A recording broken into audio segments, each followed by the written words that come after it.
Dahil request ng mga bata na mag-mango float. So, ayan, pagbigyan na natin sila. Favorite to ni Noel, ni Kayla, ni Cyper. Kaya, ayan, paglutuan na natin sila, no.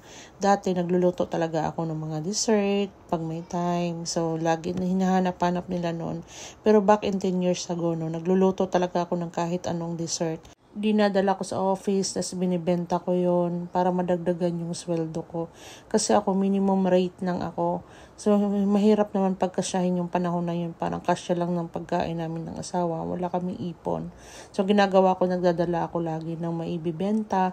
Like, maha, gelatin, or kahit ano, kahit brief, kahit ano, lotion. Basta madagdagan lang yung income ko. Kasi hindi ako pwede mag-stick sa minimum rate lang. Kailangan, gagawa ko ng diskarte kung paano. Although, meron naman akong komisyon dun. Pero gusto ko kasi sagana yung mga anak ko. Hindi lang sa mga pagkain, kundi sa mga damit. So, yun talagang pangarap ko since that na anak ako. Gusto ko talaga best ang ibibigay ko sa kanila. Gusto ko yung mga hindi ko maranasan nila. Ganun talaga tayong mga nanay, no? Gusto natin ibigay ang komportabling buhay sa kanila.